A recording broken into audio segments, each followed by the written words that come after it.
தந்தை, மகன், தூய ஆவியானவரின் பெயராலே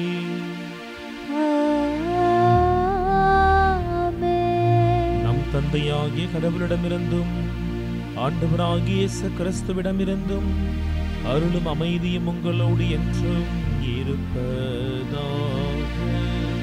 உம்மான்மாவோடும் இருப்பதாக. ஆண்டவர் இயேசுவில் பிரியமானவர்களே, புனித அகுஸ்தினாருடைய விழாவினை சிறப்பிக்கிற அந்த நல்ல நாளில் கிறிஸ்துவினுடைய நாமத்தில் வாழ்த்தி உங்களை இத்திருப்பள்ளிக்கு அன்போடு வரவேற்கிறேன். திரு அவையில் அநேக புனிதர்கள் இருந்தாலும் ஒரு சில புனிதர்களை நாம் மிக அதிக அளவில் நினைவு கூர்ந்து அவர்களுடைய வாழ்வை கொண்டாடுவது வழக்கம். அந்த வரிசையில் பார்க்கையில் புனித அகுஸ்தினார் மிக முக்கியமான இடத்தை பிடித்திருக்கிறார். அவருடைய வாழ்க்கை எப்படி அமைந்திருந்தது, அவர் தன் அழைப்பை கண்டடைந்தவுடன் எப்படி தன் வாழ்க்கையை மாற்றிக்கொண்டார் என்கின்ற ஒரு இறை வார்த்தை அடிப்படையிலான அழைப்பு இன்றைய நாளில் நம்மையும் அவரை போல வாழ்ந்திட அழைப்பு கொடுக்கிறது. ஆகவே புனித அகுஸ்தினாரை நம்முடைய வாழ்க்கையில் நாம் கடைபிடிக்க தேவையான வரத்தை திருப்பலியில் நாம் இறைவனிடத்தில் மன்றாடுவோம். இந்த தூய மறை நிகழ்வை நாம் தகுதியோடு கொண்டாட தடையாக இருக்கும் நம்முடைய பலவீனங்களை ஏற்றுக்கொள்வோம். எல்லாம் வல்ல இறைவனிடமும் சகோதர சகோதரிகளே, உங்களிடமும் நான் பாவியனை ஏற்றுக்கொள்கிறேன். ஏனெனில் என் சிந்தனையாலும் சொல்லாலும் செயலாலும் கடமையில் தவறியதாலும் பாவங்கள் பல செய்தேன். என் பாவமே, என் பாவமே, என் பெரும் பாவமே. ஆகையால் எப்போதும் கன்னியான புனித மரியாவையும் வானதூதர் புனிதர் அனைவரையும், சகோதர சகோதரிகளே உங்களையும் நம் இறைவனாகிய ஆண்டவரிடம் எனக்காக வேண்டிக் கொள்ள மன்றாடுகிறேன். எல்லாம் வல்ல இறைவன் நம் மீது இரக்கம் வைத்து நம் பாவங்களை எல்லாம் மன்னித்து நம்மை நிலை வாழ்வுக்கு அழைத்துச் செல்வாராக. ஆமென்.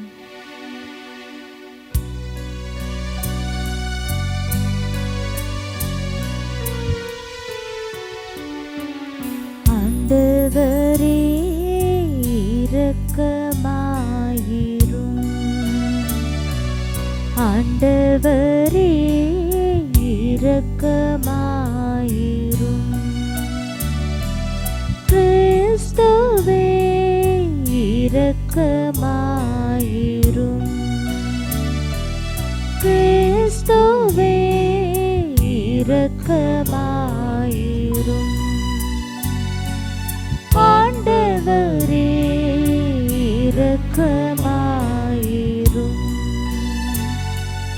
ஆண்டவரே இரக்கமாயிரும். மன்றாடுவோமாக. ஆண்டவரே, ஆயரான புனித அகுஸ்தினுக்கு நீர் அளித்த உளப்பாங்கை உமது திரு அவையில் புதுப்பித்தருள உம்மை வேண்டுகின்றோம். நாங்கள் அதே உளப்பாங்கினால் நிரப்பப்பட்டு மெய்ஞானத்தின் ஊற்றாகிய மீது மட்டும் தாகம் கொள்ளவும் உன்னத அன்பின் காரணராகிய உம்மையே நாடவும் அருள்வீராக. எங்கள் ஆண்டவராகிய இயேசு கிறிஸ்து வழியாக உம்மை மன்றாடுகின்றோம்.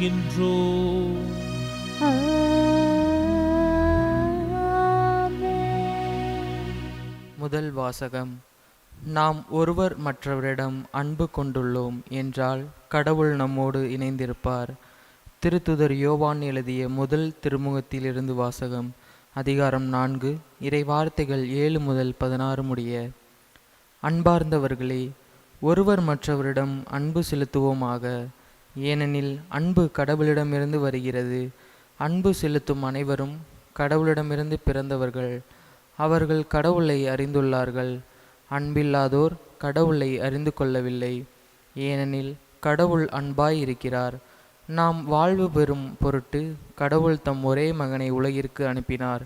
இதனால் கடவுள் நம்மீது வைத்த அன்பு வெளிப்பட்டது. நாம் கடவுள் மீது அன்பு கொண்டுள்ளோம் என்பதில் அல்ல, மாறாக அவர் நம்மீது அன்பு கொண்டு தம் மகனை நம் பாவங்களுக்கு கழுவாயாக அனுப்பினார் என்பதில்தான் அன்பின் தன்மை விளங்குகிறது. அன்பார்ந்தவர்களே, கடவுள் இவ்வாறு நம்மீது அன்பு கொண்டார் என்றால் நாமும் ஒருவர் மற்றவர் மீது அன்பு கொள்ள கடமைப்பட்டிருக்கிறோம். கடவுளை எவரும் என்றுமே கண்டதில்லை. நாம் ஒருவர் மற்றவரிடம் அன்பு கொண்டுள்ளோம் என்றால் கடவுள் நம்மோடு இணைந்திருப்பார். அவரது அன்பு நம்மிடம் நிறைவு பெறும். அவர் தமது ஆவியை நமக்கு அருளியதால் நாம் அவரோடு இணைந்திருக்கிறோம் எனவும் அவர் நம்மிடம் இணைந்திருக்கிறார் எனவும் அறிந்து கொள்கிறோம். தந்தை தம் மகனை உலகிற்கு மீட்பராக அனுப்பினார் என்பதை நாங்களே கண்டறிந்தோம், சான்றும் பகர்கின்றோம். இயேசுவே இறைமகன் என ஏற்று அறிக்கையிடப்படுவரோடு கடவுள் இணைந்திருக்கிறார். அவரும் கடவுளோடு இணைந்திருக்கிறார். கடவுள் நம்மிடம் கொண்டுள்ள அன்பை அறிந்துள்ளோம், அதை நம்புகிறோம். கடவுள் அன்பாய் இருக்கிறார், அன்பில் நிலைத்து இருக்கிறார், கடவுளோடு இணைந்திருக்கிறார், கடவுளும் அவரோடு இணைந்திருக்கிறார். ஆண்டவரின் அருள்வாக்கு. இறைவனுக்கு நன்றி. பதிலுரை பாடல் பல்லவி. ஆண்டவரே, எனக்கு உம் விதிமுறைகளை கற்பித்தருளும்.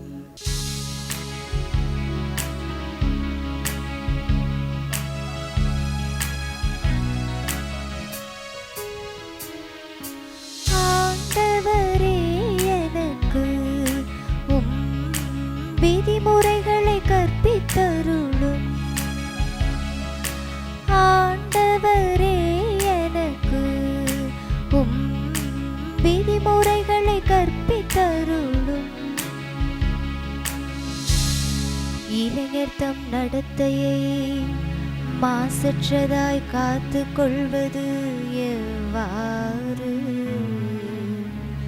உம் வாக்கை கடைபிடிப்பதாலன்றோ?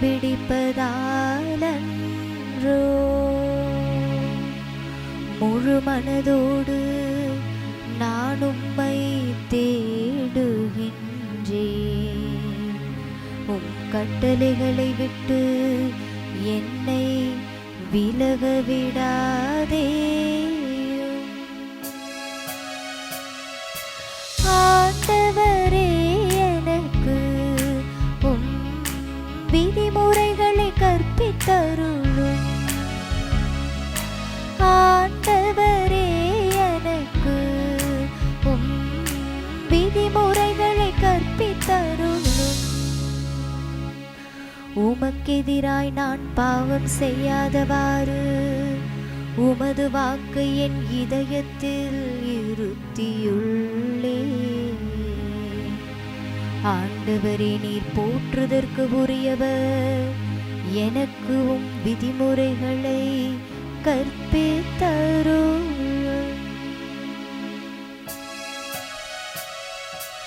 ஆண்டவரே, எனக்கு உம் விதிமுறைகளை கற்பித்தருளும். ஆண்டவரே, எனக்கு உம் விதிமுறைகளை கற்பித்தருளும். உம் வாயினின்று வரும் நீதி தீர்ப்புகளை எல்லாம் என் இதழால் எடுத்துரைக்கின்றேன். பெரும் செல்வத்தில் மகிழ்ச்சி அடைவது போல் நானும் ஒழுங்குமுறைகளின்படி நடப்பதில் மகிழ்ச்சியுறுகின்றேன்.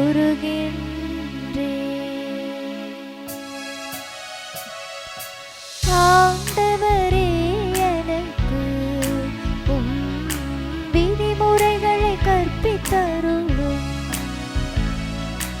ஆண்டவரே, எனக்கு உம் விதிமுறைகளை கற்பித்தருளும்.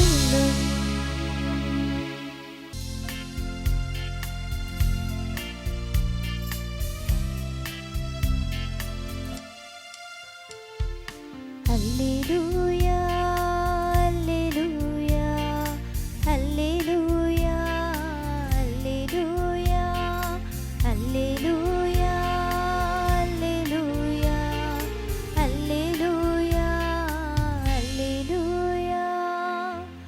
உங்கள் தந்தை ஒருவரே, அவர் விண்ணகத்தில் இருக்கிறார்.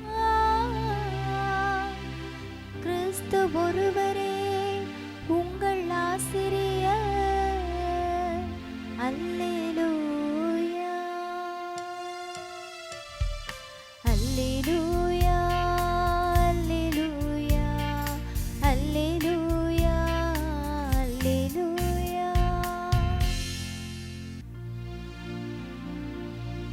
ஆண்டவர் உங்களோடு இருப்பாராக. உம்மான்மாவோடும் இருப்பாராக.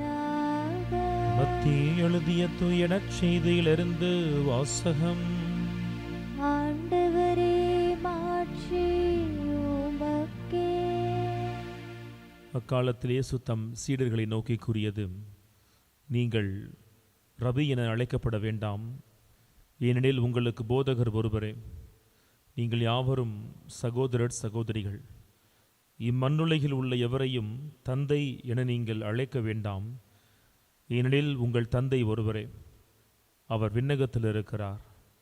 நீங்கள் ஆசிரியர் எனவும் அழைக்கப்பட வேண்டாம், ஏனெனில் கிறிஸ்து ஒருவரே உங்கள் ஆசிரியர்.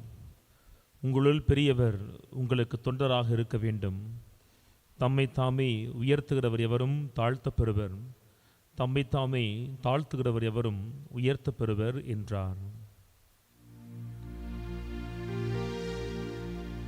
ஆண்டவரின் அருள்வாக்கு.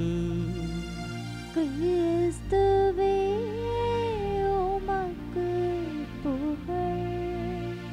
ஆண்டவர் இயேசுவில் பேரன்பிற்குரிய விளைவெளி உறவுகளே, புனித அகுஸ்தினாருடைய வாழ்க்கையை அசைப்படுவதற்காய் திரு அவை கொடுத்திருக்கின்ற இந்த அருமையான அவருடைய நாளில் அவருடைய வாழ்க்கை நம்மை தொடும்படியாக வாழ்த்தி இந்த இறைவார்த்தை பகிர்வை உங்களோடு நான் இன்றைய நாளில் அமைத்துக் கொள்ளுகிறேன்.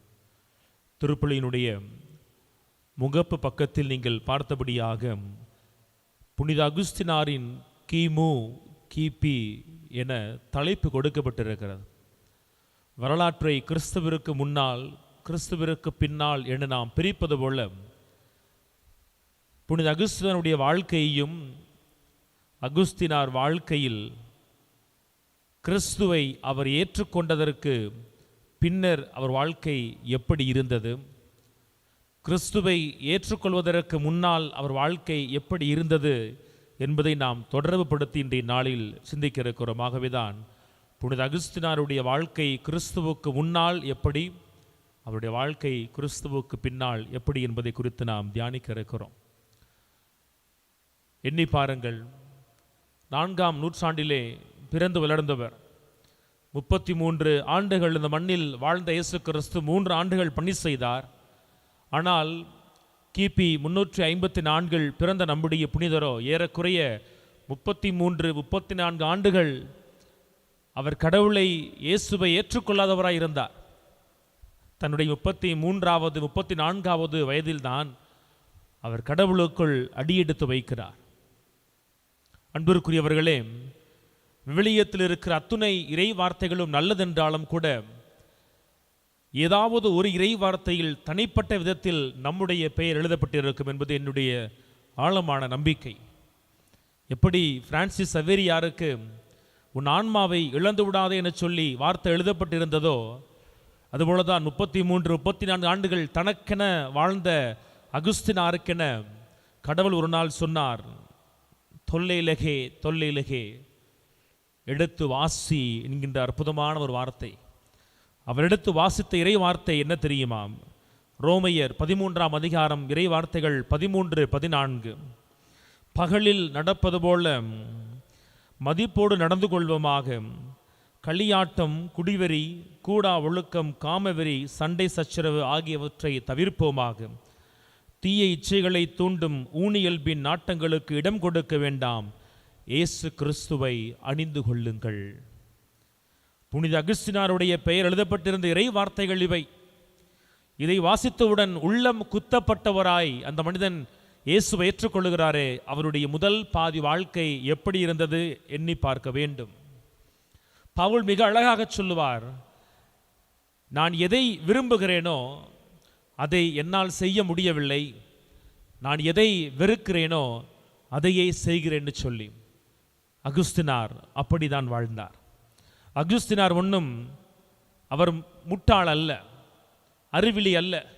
கடவுள் இயேசு விரும்புவது எது என்பதை தெரியாமல் அவர் வாழவில்லை. அவர் மிகச்சிறந்த பேச்சாளர், அறிவில் சிறந்தவர். அவருக்கு தெரியும் எது சரி எது தவறு என சொல்லி. ஆனால் சரியானதை தன் வாழ்க்கையில் அவளால் தேர்ந்தெடுக்க முடியவில்லை. அவர் தன்னுடைய உடலின் இச்சைகளுக்கு, உடலின் இன்பங்களுக்கு, உலகம் கொடுக்கிற இன்பங்களுக்கு அவர் கிறிஸ்துவை ஏற்றுக்கொள்வதற்கு முன்னால் அவர் அடிமையாக இருந்தார். அன்பர்களே, இன்னைக்கு தான் நம்மளாம் லிவிங் டுகெதர் அப்படின்ற ஒரு கலாச்சாரத்தை காண்கிறோம். அது சரியா சரியில்லையா, முறையில்லை என்பதை குறித்து விவாதிக்கிறோம். ஆனால் 4ஆம் நூற்றாண்டிலேயே கார்த்தேஜ் என்கிற நகரில் லிவிங் டுகெதரில் வாழ்ந்தவர் தான் அகுஸ்தினார். அவர் ஒரு பெண்ணோடு வாழ்கிறார். அந்த பெண்ணுக்கு ஒரு மகன் பிறக்கிறான். ஆனால் அவருக்கு அந்த பெண்ணை திருமணம் செய்வதற்கு ஆசை இல்லை. இணைந்து வாழலாம், அவ்வளவுதான். திருமணம் என்கின்ற உடன்படிக்கைக்குள் அவர் செல்ல விரும்பவில்லை. 4ஆம் நூற்றாண்டிலேயே அவர் அப்படி ஒரு வாழ்க்கையை வாழ்ந்திருக்கிறார். உலகம் கொடுக்கிற இன்பத்திற்கு பின்னால் செல்வதில் அவருக்கு அலாதி பிரியம். அவர் சொல்லுகிறார், என்னை மனம் மாற்றும், ஆனால் இப்போது வேணாம். அவருடைய அறிவு வெளிப்பட்டது பாருங்களே. நான் வாழ்கிற வாழ்க்கை பெண்களுக்கு பின்னால் செல்கிற வாழ்க்கை, உடல் இன்பத்திற்கு பின்னால், உடல் இச்சைக்கு பின்னால், உலகத்திற்கு பின்னால் செல்கிற வாழ்க்கை கடவுள் சொல்கிற வாழ்க்கையோடு அது இணைந்து போகவில்லை. இருந்தாலும் கடவுள் எதிர்பார்ப்பதை என்னால் வாழ முடியவில்லை. ஆகவே ஆண்டவரை என்னை மனம் மாற்றுங்க, ஆனால் இப்போ என்னை மாற்ற வேண்டாம். அதற்கான அவசரம் இப்போ வரலை, அவசியம் இப்போ வரலை. நீ சொல்கிற வாழ்க்கையை வாழ்வதற்கு என்னால் முடியாதுன்னு சொல்லி ஒரு வாழ்க்கையை வாழ்கிறார் அகுஸ்தினார். ஒருபுறம் நேற்றைய தினம் விழா கொண்டாடினோம். அவருடைய தாய் மோனிகா தன் மகனுக்காய் 30 ஆண்டுகள் கண்ணீர் சிந்தினார். ஒருவேளை அந்த தாயை போல வீட்டில் தந்தையும் இருந்திருந்தால் நம்முடைய புனிதர் சற்று முன்னரே கடவுளை ஏற்றுக்கொண்டிருப்பார். ஆனால் பார்க்கிறோம், ஒருபுறம் தாய் அழுகிறார் மகனுடைய மனமாற்றத்திற்காக. அந்த பெண்ணோடு கூடி வாழ்ந்த கார்த்தேஜ் போறப்ப கூட போக வேணான்னு சொன்னார். ஆனால் தாயிடத்தில் பொய் சொல்லி தான் அந்த ஊருக்கே அவர் போகிறார். மறுபுறம் பார்க்கிறோமே, பொறுப்பில்லாத ஒரு தந்தை தன் பிள்ளையினுடைய ஆன்மீக வாழ்வில், பிள்ளையினுடைய ஆன்மாவை காப்பதில் பொறுப்பில்லாத ஒரு தந்தை அதே இல்லத்தில் இருக்கிறார். தாயினுடைய வார்த்தையை கேட்டு கேட்டு அகுஸ்தினார் வளர்ந்தனால தான் அவருக்கு எது சரி என்பதும் தெரிந்திருந்தது.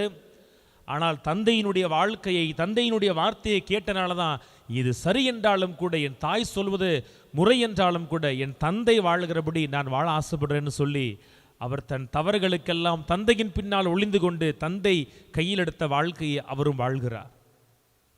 அந்த காலத்தில் எந்த கொள்கையெல்லாம் உலகத்தை ஆண்டதோ அதற்கு பின்னால் போகிறார். மிக அதிகமான தப்பறை கொள்கைகளை அவர் தாங்கியிருந்தார். மணிக்கைனிசம், உலகம் நன்மை தீமையால் இருக்குது, ஒளி இருளால் இருக்குதுன்னு சொல்லி அதற்கு பின்னால் போகிறார். அது அவருக்கு நிறைவை கொடுக்கவில்லை. அங்கிருந்து மாறுகிறார். அகாடமிக் ஸ்கெப்டிசிசம் என்ன சொல்றாரு, இந்த உலகத்தில் எதையுமே நம்மால் முழுமையாய், எந்த உண்மையையும் முழுமையாய் நம்மால் புரிஞ்சுக்க முடியாது, அந்த எல்லைக்கு போயிட்டாரு. இப்படி பல்வேறு கொள்கைகளால் அந்த மனிதன் அலைக்கழிக்கப்படுகிறார். அந்த கொள்கைகளுக்கு பின்னால் எல்லாம் செல்லுகிறார். இறைவன் மிக சரியாய் சொன்ன அந்த ரோமையர் 13, 13, 14 அவர் வாழ்க்கையின் முழு நேர பணியாய் கொண்டிருந்தார். குடிப்பது, இச்சைக்கு ஆட்பட்டிருப்பது, காம வெறியோடு இருப்பது, கூடாத நண்பர்களோடு சேர்ந்து வாழ்வது. தன் வாழ்க்கையின் முதல் பாதியை ஏறக்குறைய 33, 34 ஆண்டுகள் பார்க்கிறோமே. தன் வாழ்க்கையில் அந்த மனிதன் கடவுளை ஏற்றுக்கொள்ள முடியாமல் இருக்கிறார். அவருடைய பாவ நாட்டம் அந்த அளவிற்கு அந்த மனிதனை கடவுளுடைய பார்வையை தேர்ந்தெடுப்பதற்கு அனுமதிக்கவே இல்லை. கிறிஸ்துவை ஏற்றுக்கொள்வதற்கு முன்னால் அகுஸ்தினார் எப்படி வாழ்ந்தார்? அவர் தன்னை அன்பு செய்தார், தன் உடலை அன்பு செய்தார், தன் உணர்வை அன்பு செய்தார், தன் இன்பத்திற்கு முதலிடம் கொடுத்தார். தான் என்கின்ற மையப்புள்ளியில் அவர் தொலைந்து போனார். ஆகவேதான் எனக்கு சரி தப்பு தெரிஞ்சாலும் நான் தவறை தேர்ந்தெடுக்கிறேன். ஏன்? சரி என்னை கேள்விக்குட்படுத்துது, தவறு எனக்கு சந்தோஷத்தை கொடுக்குதுன்னு சொல்லி அவர் அதற்கு பின்னால் செல்கிறார். ஆனால் அன்பர்களே, எப்பொழுது தொல்லைலகை என்கின்ற வார்த்தை எடுத்து வாசி என அவர் அந்த வார்த்தை எடுத்து வாசிச்சார வாழ்க்கை மாறுது. நாம் எண்ணி பார்க்க வேண்டும். முதற் பாதியில் இவ்வளவு தவறாக வாழ்ந்தவரை ஏன் கடவுள் அழைக்க வேண்டும்? உலகத்தில் வேறு மனிதர்களே இல்லையா? இல்லை. கடவுளுக்கு நன்றாய் தெரியும் அவருடைய திராட்சை தோட்டத்தில் அகுஸ்தினார் பணி செய்ய துவங்கினால் அவர் அதிகமான அறுவடையை கொடுக்க முடியும்னு சொல்லி, ஆனால் ஏதோ ஒன்று அவரை தடுத்து கொண்டே இருக்கிறது. இந்த இளைஞன் கேட்பான் பார்த்தீங்களா, இயேசுட்ட வந்து நான் நிலை வாழ்வை பெற்றுக்கொள்வதற்கு என்ன செய்ய வேண்டும்? அவர் சொல்லுவார், உனக்கு ஒன்னே ஒன்று தான் ஏன் குறையா இருக்கு. அகுஸ்தினார் தன் வாழ்க்கையிலே அந்த மனிதன் அறிவில் மிகுந்திருந்தார், ஞானத்தில் சிறந்து விளங்கினார், நாவன்மையோடு இருந்தார், தப்பறை கொள்கைகளை தாங்கிட்டு ஓடினார். கடவுளுக்கு தெரியும் இவன் என்னுடையவனாய் மாறுகிற பொழுது அவன் எனக்காய் ஓடுவான்னு சொல்லி. ஆகவேதான் கடவுள் உரிய நாளில் உரிய காலத்தில் அவர் ஒரு நாள் அந்த மிலன் நகரிலே தோட்டத்திலே அமர்ந்திருந்த பொழுது அவரிடத்தில் பேசுகிறார், என் மகனே நீ எடுத்து வாசின்னு சொல்லி. நல்லா பாருங்களே, எப்படி அகுஸ்தினாரும் பாவ வாழ்க்கையில் வாழ்ந்தவர் உடனடியாய் மனம் மாறினார். கடவுளுடைய இயேசுடைய சீடர்கள் வாழ்வில் நிகழ்ந்ததுதான். ஒரே நாளில் சீடர்கள் இயேசுவுக்கு பின்னால் வரவில்லை. அவர் கண்களுக்கு முன்னால் இயேசு நடந்தாரே, போதித்தாரே, சந்தித்தாரே அவர்கள் காண்கிறார்கள். அவருடைய வார்த்தையை, வாழ்க்கையை அவர்கள் அசை போடுகிறார்கள். அந்த வார்த்தையானவர், வாழ்க்கையானவர் ஒரு நாள் தனித்து வந்து என்னை பின்தொடர் என சொன்ன பொழுது தங்களுக்குள் ஆராதித்த, தங்களுக்குள் உயர்வாய் கருதிய அந்த இயேசுவுக்காய் எல்லாத்தையும் தூக்கி போட்டு வந்தபடி இந்த அகுஸ்தினாரும் இந்த உலக இன்பத்தில் ஒரு நாள் அந்த மனிதன் போதும் என்கின்ற எண்ணத்திற்குள் வந்திருக்க வேண்டும். அந்த இன்பம் அவருக்கு பிடிக்காதிருந்திருக்க வேண்டும். ஆனாலும் அதை விட்டு விலக முடியவில்லை. நம்மை போலதான் குடியை விட்டு வெளியே வர வேண்டும், ஆனால் முடியவில்லை. புகைப்பழக்கத்தை விட்டு வெளியே வரணும், ஆனால் வெளியே வர முடியல. எது தேவை எது தேவையில்லைன்னு தெரியுது. இதை விட்டா என் குடும்பம் நல்லா இருக்கும், நான் நல்லா இருப்பேன்னு தெரியும். ஆனால் தெரிந்தும் அதை நம்மால் கைவிட முடியல. பார்த்தீங்களா? அப்படிப்பட்ட நிலையில் இருந்த பொழுதுதான் கடவுள் அகுஸ்தினாரை தேடி சென்று நீ எழுந்து வாசியான்னு சொல்றார். அந்த ஒரு வார்த்தை அவர் எப்படி புரட்டி போடுது பாருங்கள். 386 87 அவர் வாழ்க்கையில் நிகழ்கின்ற மிகப்பெரிய மாற்றம். புனித அம்புரோசினுடைய வார்த்தைகள் அவருக்குள் உயிர் பெறுகிறது. அவருடைய தாய் மோனிகா அவருக்காய் சிந்திய எல்லா தண்ணீருமே அவரை செழித்தோங்க செய்கிறது. இயேசு கிறிஸ்து இறந்து உயிர்த்தெழுந்த அந்த ராவெளிப்பு திருப்பலியிலேயே தான் பெற்றெடுத்த மகனோடு சென்று அவர் திருமுழுக்கை பெறுகிறார். திருமுழுக்கை பெற்றவர் பாருங்கள், 387 தான் அவர் திருமுழுக்கை பெறுகிறார். 391 அவர் குருவாய் அவர் அபிஷேகம் செய்யப்படுகிறார். 395 அவர் ஆயராய் மாறுகிறார். அவர் வாழ்க்கை எப்படி இருந்துச்சு? தலையில் புரட்டி போட்ட ஒன்று. தான் என வாழ்ந்த அந்த அகுஸ்தினார் இன்றைய தலைப்பில் நீங்கள் வாசிப்பது போல எமோர் சுய் என்பதிலிருந்து எமோர் தேய். எமோர் சுய் என்றால் செல்ஃப் லவ், தன்னை அன்பு செய்வது. எமோர் தேய் என்றால் கடவுளை அன்பு செய்வது, கடவுளை சார்ந்திருப்பது. தன் வாழ்க்கையின் முதல் பாதையில் எது தனக்கு இன்பத்தை கொடுக்கும் என சொல்லி அதற்கு பின்னால் ஓடிய அகுஸ்தினார் தன் வாழ்க்கையின் பின்பாதையில் எது கடவுளை மாட்சிப்படுத்தும், எது கடவுளுக்கு மகிமை கொடுக்கும், எது கடவுளை மகிழ்விக்கும் என சொல்லி தேடி தேடி சென்று அவர் தன் வாழ்க்கையை அர்ப்பணித்து வாழ்கிறார். எந்த தப்பறை கொள்கைகளை அவர் தாங்கி பிடித்தாரோ பின்னாளில் அதே தப்பறை கொள்கைகளுக்கு எதிராய் வாதாடுகிறவராய் ஆண்டவர் அவருடைய நாவில் நின்று செயல்படுகிறார். எல்லா தப்பறை கொள்கைகளுக்கும் தன் சிறு வயதில் அவர் தனக்குள் புதைத்து வைத்திருந்த அறிவு களஞ்சியத்திலிருந்து, ஞான களஞ்சியத்திலிருந்து பதில் கொடுத்து ஆண்டவரை அவர் எல்லா இடத்திலும் மகிமைப்படுத்தினார். ஆம் அன்பிற்குரியவர்களே, எது கடவுளுக்கு உகந்தது என்பதை அவர் தேர்ந்தெடுத்து அதற்காகவே வாழ்நாள் முழுக்க வாழ்ந்தார். ஆகவேதான் இன்றைய நாளில் அவர் நம் கண்களுக்கு முன்னால் மிகச்சிறந்த புனிதராய் மாறியிருக்கிறார். தன் அன்பை, தனக்கு சந்தோஷத்தை கொடுப்பதை தூக்கி எறிந்துவிட்டு கிறிஸ்துவுக்கு பின், கிறிஸ்துவை ஏற்றுக்கொண்ட பின் அவருக்கு எது பிடிக்குமோ அவர் அதை தேர்ந்தெடுக்கிறார். அதற்காய் வாழ்நாள் முழுக்க ஓடுகிறார். எந்த பவுல் நான் விரும்பியதை செய்ய முடியவில்லைன்னு சொல்லிட்டு பின்னாடி சொன்னாரோ இனி வாழ்வது நான் இல்லைன்னு சொல்லி, அதே போல் அகுஸ்தினார் இனி வாழ்வது பாவப்பட்ட அகுஸ்தின் அல்ல, இனி வாழ்வது உடல் எச்சைகளுக்கு பின்னால் சென்ற அகுஸ்தின் அல்ல, இனி வாழ்வது பெண்களுக்கு பின்னால் சென்ற அகுஸ்தின் அல்ல, இனி என்னுள் வாழ்வது கிறிஸ்துவேன்னு சொல்லி அந்த கிறிஸ்துவை தனக்குள் சும்மா அவர் அடக்கம் பண்ணி வைக்கல, தனக்குள் அரியணை செய்து வைத்தார். ஆகவேதான் சென்ற இடமெல்லாம் தன் வார்த்தையால், தன் எழுத்தால், தன் பணியால் அந்த கடவுளை அவர் மகிமைப்படுத்தினார் நம்ம வாசிக்கிறோம். ஆம் அன்பிற்குரியவர்களே, 2 செய்திதான் இவருடைய வாழ்க்கையிலிருந்து நாம் எடுத்துக்கொள்ள வேண்டும். முதல் காரியம், கிறிஸ்துவுக்கு முன் என்கின்ற நிலை நாம் எல்லார் வாழ்க்கையிலுமே இருக்கும். கிறிஸ்துவுக்கு முன் சொன்னால் இவரும் பார்க்கிறோமே முதலில் பாவம் செய்தவர் தான். நாமும் வெறும் அருள் அடையாளங்களை பெற்றுக்கொண்டிருப்பதால் கிறிஸ்தவன் சொல்கிறேன். இல்லை, கிறிஸ்துவுக்குள் செல்லாதவரை, கிறிஸ்து நமக்குள் வராதவரை நாமும் இன்னும் முழுமையாய் அவர்கள் அபிஷேகம் செய்யப்படாதவர்கள் தான். வெறும் அருளடையாளங்களை பெற்றுக்கொண்டு கடமை கிறிஸ்தவர்களை வாழ்கிறோம். ஆனால் எப்பொழுது ஆத்மார்த்தமாய் அந்த கிறிஸ்துவை நம்முடையவராய் மாற்றிக்கொள்கிறோமோ, கிறிஸ்துவுக்கு பின் இருக்கிற நம்முடைய வாழ்க்கையை கடவுள் தாமே அவர் அமைத்து கொடுப்பார். உலகத்தின் முன்னால் எளிவாய் மாறி இருக்க வேண்டியவர், பெண்களுக்கு பின்னால் பித்து பிடித்தவன்னு பெயரெடுக்க வேண்டியவர், ஆனால் பார்க்கிறோமே தலைச்சிறந்த மறை வல்லுநராய் மாறி இருக்கிறார்னு சொன்னால் கிறிஸ்துவை ஏற்றுக்கொண்டு அதன் பின்னால் வாழ்ந்ததற்கான மிகப்பெரிய கூலி. இரண்டாவது என்ன தெரியுமா? நல்ல தாய் தந்தை. ஒருவேளை இவருடைய தந்தையை போல தாயும் இருந்திருந்தால் கடவுள் யார் என்பதை அகுஸ்தினார் அறியாமலே போயிருப்பார். அகுஸ்தினாருக்கு பிடித்தாலும் பிடிக்காட்டும் சிறு வயதில் கடவுளை பற்றி பேசி பேசி இயேசு கிறிஸ்துவை பற்றி சொல்லி சொல்லி அவருடைய தாய் அவருடைய மனதிற்குள் ஆழமாய் இயேசுவை வார்த்தையை விதைத்தார். அப்படி விதைத்த அந்த இயேசுவிற்காய் தன் தண்ணீராய் அவர் சிந்தினார். 30 ஆண்டுகள் அவர் தொடர்ந்து தன் மகனுக்காய் ஜெபித்தார். பாருங்கள், எந்த ஆண்டு அவர் இயேசுவை ஏற்றுக்கொண்டாரோ அதே ஆண்டு அவர் இறந்து போனார். ஆனால் பார்க்கிறோமே, தன் பணியை நிறைவு செய்தவராய் இறந்தார். இனி என் மகனுக்கு நான் அழ வேண்டிய தேவையில்லை, கடவுள் பார்த்து கொள்வார்னு சொல்லி.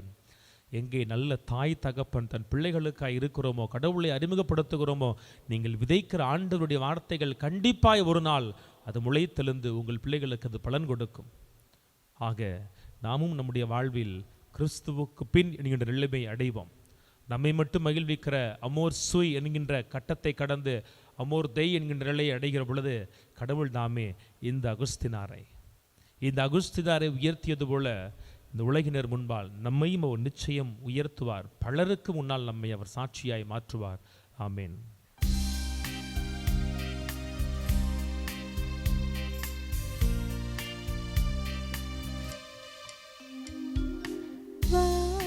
நாயகனே, நான் வாழ்ந்ததை தர வந்தே. வாழ்வின் நாயகனே, நான் வாழ்ந்ததை தர வந்தே. காலடி பணிந்து முன்னே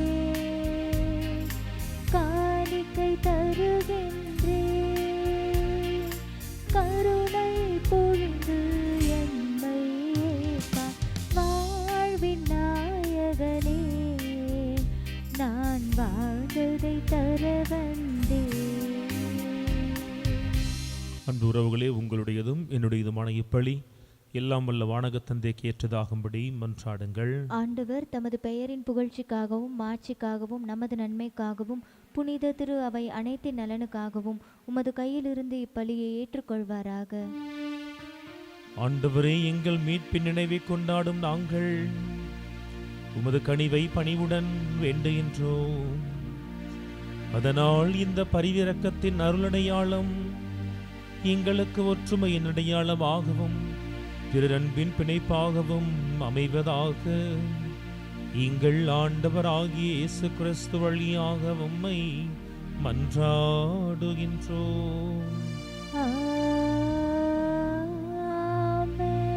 ஆண்டவர் உங்களோடு இருப்பாராக. உம் ஆன்மாவோடும் இருப்பாராக. இதயங்களை மேலே எழுப்புங்கள். ஆண்டவரிடம் எழுப்பியுள்ளோம். நம் இறைவனாகிய ஆண்டவருக்கு நன்றி பாடுவோம். அது தகுதியும் நீதியுமானதே. ஆண்டவரே, தூயவரே, என்றென்றும் வாழ்பவரே, புனித அகுஸ்தினாரின் விழாவில் உம்முடைய திரு அவையை மகிழ்ந்திருக்க செய்கின்றீர். அவருடைய இறைப்பற்றுமிக்க வாழ்க்கை நெறியின் எடுத்துக்காட்டால் நீர் உம்முடைய திரு அவைக்கு வலுவூட்டுகின்றீர். அவருடைய படிப்பினையால் பயிற்றுவிக்கின்றீர். அவருடைய தொடர் மன்றாட்டால் எங்களை பாதுகாத்து வருகிறீர். ஆகவே வானதூதர் அணிகளோடும் புனிதரின் பெருந்துறலோடும் நாங்களும் சேர்ந்தும் உமக்கு புகழ்ச்சி பண்ணி சேர்த்தும் ஒரே குடும்பமாய் உமது புகழ்ச்சியை அறிக்கையிட்டு சொல்வதாவது: தூயவர் தூயவர் தூயவர், வான்படைகளின் கடவுளாம் ஆண்டவர். விண்ணகமும் மண்ணகமும் உமது மாட்சியால் நிறைந்துள்ளன. உன்னதங்களிலே ஓசன்னா. ஆண்டவர் பெயரால் வருகிறவர் ஆசிர் பெற்றவர். உன்னதங்களிலே ஓசன்னா. ஆண்டவரே, நீர் மெய்யாகவே தூயவர், தூய்மை அனைத்துக்கும் ஊற்றும். ஆகவே உம்முடைய ஆவியை பொழிந்து காணிக்கைகளை தூய்மைப்படுத்த வேண்டுகிறோம். இவ்வாறு எங்கள் ஆண்டவர் இயேசு கிறிஸ்துவின் உடலும் இரத்தமுமாக எங்களுக்கு இவை மார்பனவாக. அவர் பாடுபட உளம் கணிந்து தம்மை கையளித்த போதும் அப்பத்தை எடுத்து நன்றி செலுத்தி அதை பெற்று தம் சீடர்களுக்கு வழங்கியவர் கூறியதாவது: அனைவரும் இதிலிருந்து பெற்று உண்ணுங்கள், ஏனெனில் இது உங்களுக்காக கையளிக்கப்படும் என் உடல்.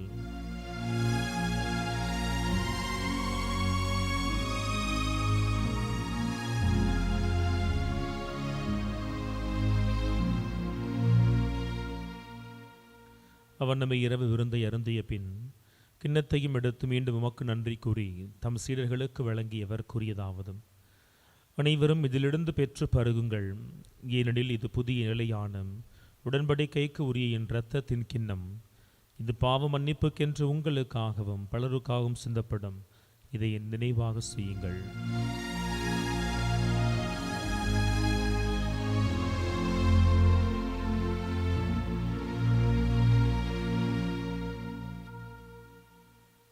நம்பிக்கையின் மறைபொருள்.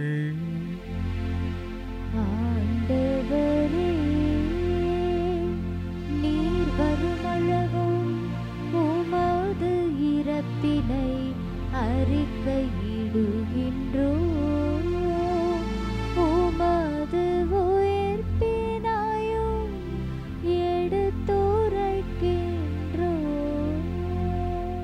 ஆண்டவரை, நாங்கள் கிறிஸ்துவின் பாஸ்காவின் நினைவு கூர்ந்தும் வாழ்வை மீட்பை தரும் அப்பத்தை கிண்ணத்தை ஒப்புக் கொடுத்தும் திருமுன் நின்று ஊழியம் புரிய எங்களை தேர்ந்தெடுத்த கிருபைக்காய் நன்றி செலுத்துகிறோம். நாங்கள் உட்கொள்ளும் கிறிஸ்துவின் உடலும் இரத்தமும் தாமே தூய ஆவியானவருடைய வல்லமினால் எங்களை உம்முடைய திரு சன்னிதானத்தில் ஒன்று சேர்த்தருளும்படியாக உம்மை தாழ்மையோடு மன்றாடுகிறோம். ஆண்டவரை, உலகெங்கும் பரவியிருக்கும்படிய திரு அவை நினைவு கூர்ந்தருளும். எங்கள் திருத்தந்தை சிங்கராயர், எங்கள் ஆயர் ஆரோக்கியராஜ், இனி ஆயர்கள், குருக்கள், துறவியர் ஆகிய அனைவரையும் நிறைவாய் ஆசீர்வதித்தும் புனித அகுஸ்தினாரை உம்முடைய பணிக்காய் பயன்படுத்தியது போல நெறி காலத்தில் ஊழியம் செய்ய உமக்கு அழைத்து கொண்ட உம்முடைய பணியாளர் நிறைவாய் ஆண்டவரை நீர் பயன்படுத்தி உம்முடைய திரு அவை அன்பில் உலகெங்கும் நிறைவு பெறச் செய்தருளும். உயிர்த்தலும் எதிர்நோக்குடன் துயில்களும் எங்கள் சகோதர சகோதரிகளையும் இருந்தோர் அனைவரையும் இரக்கத்தோடு நினைவு கூர்ந்து உம்முடைய திருமுக ஒளியினுள் ஏற்றலும் எங்கள் அனைவர் மீதும் இரக்கமாயிரும். கடவுளின் கன்னித்தாயான புனித மரியா, அவருடைய கணவரான புனித யோசேப்பு, புனித திருத்தூதர்கள், புனித அகுஸ்தினார், மேலுமாய் உலகிலும் உகந்தோராய் வாழ்ந்த எல்லா புனிதரோடும் நாங்கள் நிலை வாழ்வின் மக்களாய் மாறி உம் திருமகனும் எங்கள் மீட்பருமான இயேசு கிறிஸ்து வழியாக உம்மை புகழ்ந்திடும் வரமருள இறைஞ்சி மன்றாடுகிறோம்.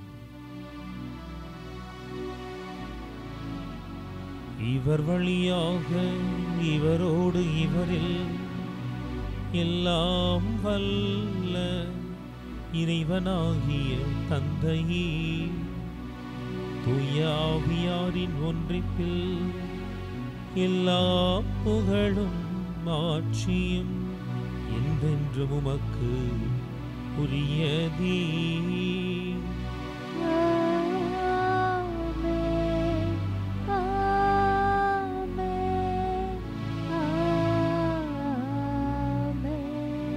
மீட்பரின் கட்டளையால் கற்பிக்கப்பட்டு இறை படிப்பினையால் பயிற்சி பெற்று நாம் துணிந்து மன்றாடுவோம். விண்ணுலகில் இருக்கிற எங்கள் தந்தையே, உமது பெயர் தூயது என போற்ற பெறுக.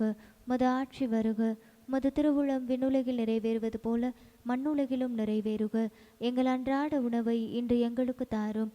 எங்களுக்கு எதிராக குற்றம் செய்வோரை நாங்கள் மன்னிப்பது போல எங்கள் குற்றங்களை மன்னியும். எங்களை சோதனைக்குட்படுத்தாதேயும், தீமையிலிருந்து எங்களை விடுவித்தருளும். ஆண்டவரே, எங்கள் குடும்பங்களை ஒப்புக் கொடுக்கிறோம். ஒரு நாளும் எதனாலும் நாங்கள் எங்கள் அமைதியை இழந்து விடாதபடி ஆண்டவரே, மீதான எங்கள் எளிய நம்பிக்கையை கண்ணோக்கி உலகம் தர முடியாத அமைதியை, ஆறுதலை, நம்பிக்கையை, உடல் நலனை, நீண்ட ஆயுளை நீர்தாமே எங்கள் ஒவ்வொருவருக்கும் தந்தருள்வீராக. என்றென்றும் வாழ்ந்து ஆட்சி செய்கின்றவர் நீரே. ஆமென். நம் ஆண்டவர் இயேசு கிறிஸ்துவினுடைய அமைதி உங்கள் அனைவரோடும் இருப்பதாக. உம் ஆன்மாவோடும் இருப்பதாக. ஒருவருக்கொருவர் அமைதியை பகிர்ந்து கொள்வோம். உலகின் பாவங்களை போக்கும் இறைவனின் செம்மறியே, எங்கள் மேல் இரக்கமாயிரும். உலகின் பாவங்களை போக்கும் இறைவனின் செம்மறியே, எங்கள் மேல் இரக்கமாயிரும். உலகின் பாவங்களை போக்கும் இறைவனின் செம்மறியே, எங்களுக்கு அமைதியை அளித்தருளும். இது இறைவனின் செம்மறி, எடுத்து வாசி என சொல்லி இவரின் குரலே அகுஸ்தினாருக்குள் ஒலித்தது. நம்மிடத்திலும் திருவுடலாய் பேச வருகிறார். இவருடைய திருவிருந்து கலைக்கு பெற்ற நாம் அனைவரும் பேறு பெற்றவர்கள். ஆண்டவரே, நீர் என் இல்லத்தில் எழுந்தருள நான் தகுதியற்றவள். ஆனால் ஒரு வார்த்தை மட்டும் சொல்லியருளும், எனது ஆன்மா நலமடையும். ஆசை திருவிருந்துக்கான மன்றாட்டு. ஆண்டவரே, நீர் என் இல்லத்தில் எழுந்தருள நான் தகுதியற்றவள். ஆனால் ஒரு வார்த்தை மட்டும் சொல்லியருளும் என்று நூற்றுவர் தலைவன் ஜெபித்தது போல நாங்களும் இப்போது உம் திருப்பாதம் பணிந்து வேண்டுகிறோம். இனிய இயேசுவே, நாங்கள் தகுதியற்றவர்களாய் இருந்தாலும் எங்கள் தகுதியின்மையை பாராமல் நீர் எங்கள் உள்ளங்களில் எழுந்து வாரும். உம் அன்பிலும் அருளிலும் நாங்கள் நிலைத்திருக்க எம்முள் எழுந்து வாரும்.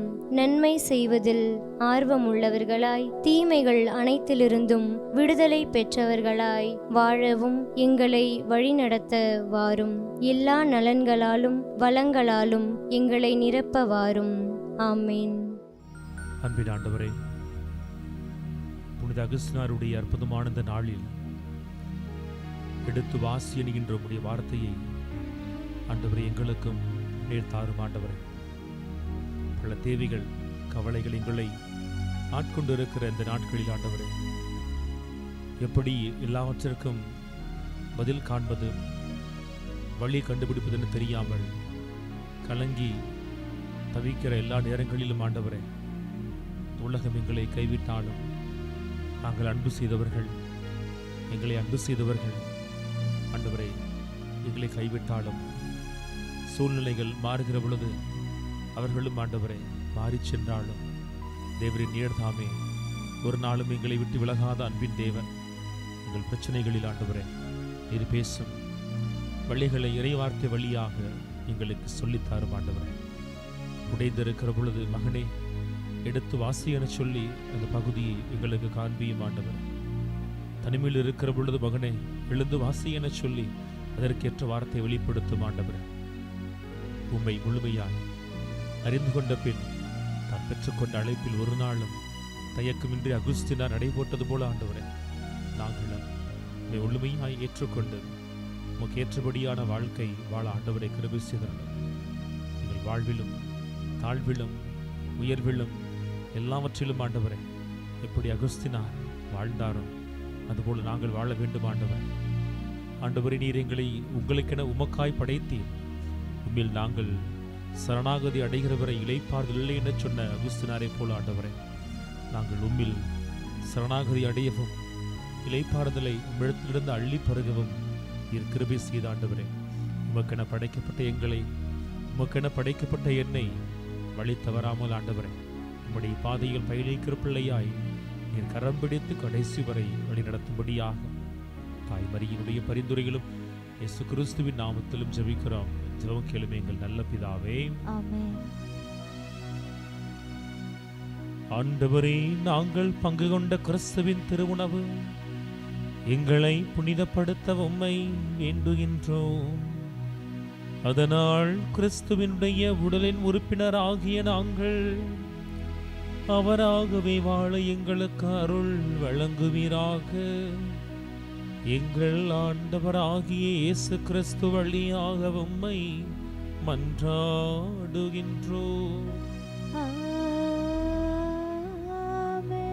ஆண்டவர் உங்களோடு இருப்பாராக. உம் ஆன்மாவோடும் இருப்பாராக.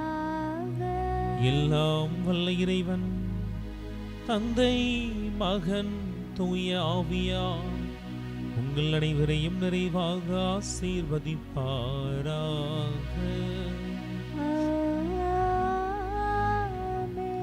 சென்று வாழுங்கள், திருப்பலி நிறைவேறிற்று. இறைவனுக்கு நன்றி.